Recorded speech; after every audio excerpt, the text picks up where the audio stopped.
एक दिन भगवान श्री राम नदी किनारे पत्थरों से एक छोटी नाव बना रहे थे। तभी एक अहंकारी दैत्य आया और हंसते हुए बोला, ये कैसी नाव है, मैं इससे कहीं बेहतर बना दूंगा। अगले दिन दैत्य ने चुनौती दी और प्रतियोगिता तय हुई। पहले दैत्य ने रंग बेरंगी चमकदार नाव बनाई। उसके साथ ही तालियां बजाने लगे, हम जीत गए।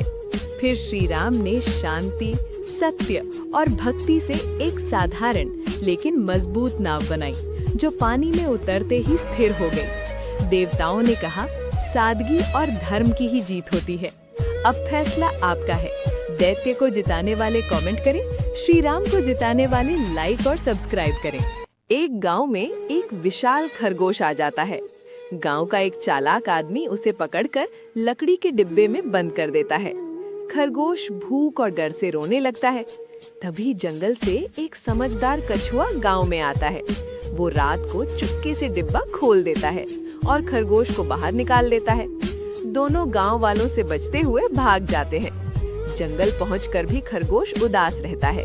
कछुआ पूछता है तो वो कहता है, सब ठीक है, लेकिन किसी ने मेरी कहानी पर लाइक और सब्सक्राइब नहीं किया। रेगिस्तान में एक गरीब लकड़हारा और एक नन्हा तोता साथ रहते थे। चारों ओर रेत ही रेत थी। लकड़हारा लकड़ियां इकट्ठा करता और तोता दूर दूर से पानी की बूंदें लाता।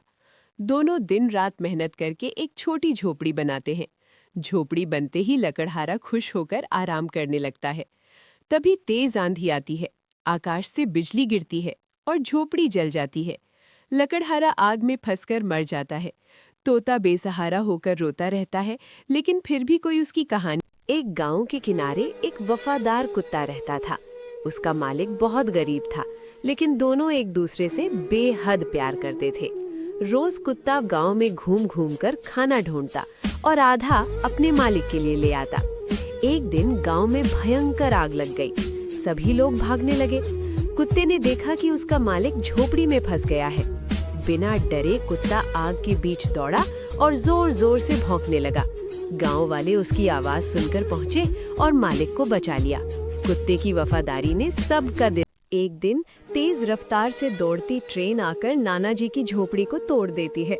नाना जी को बहुत गुस्सा आता है, लेकिन फिर वे हंसते हुए पास की सूखी जमीन पर झूला बना लेते हैं और झूल झूल कर खुश होने लगते हैं।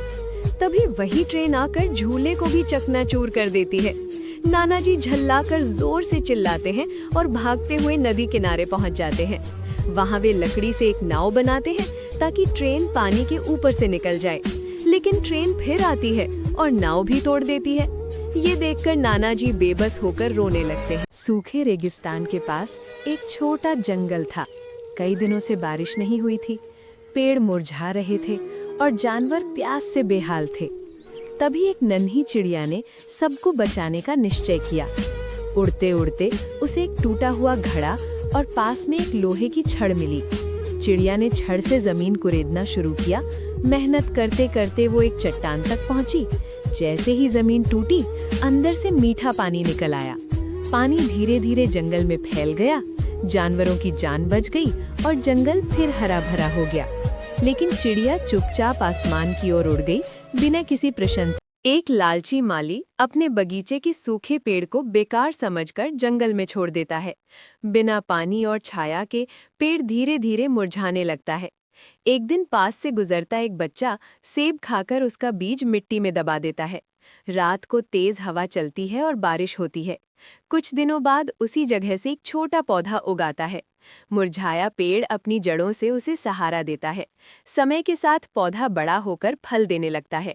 दोनों की जिंदगी बच जाती है, लेकिन पेड़ उदास हो जाता है, क्योंकि इतनी प्यारी कहानी देखने के बाद भी किसी ने लाइक और सब्सक्राइब। एक नदी के किनारे एक पका हुआ आम गिर पड़ा। पानी की लहरें उसे बहाकर किनारे ले आईं। मिट्टी गीली थी, इसलिए आम का बीज अंकुरित होकर छोटा पौधा बन गया। गर्मी बढ़ी तो पौधा मुरझाने लगा। तभी एक हाथी वहां आया और सूंड से नदी का पानी पौधे पर डाल दिया।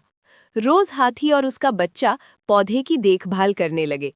कुछ वर्षों में वो एक विशाल आम का पेड़ बन गया। पेड़ के नीचे जानवरों का घर बस गया। एक दिन लकड़हारा पेड़ काट गया।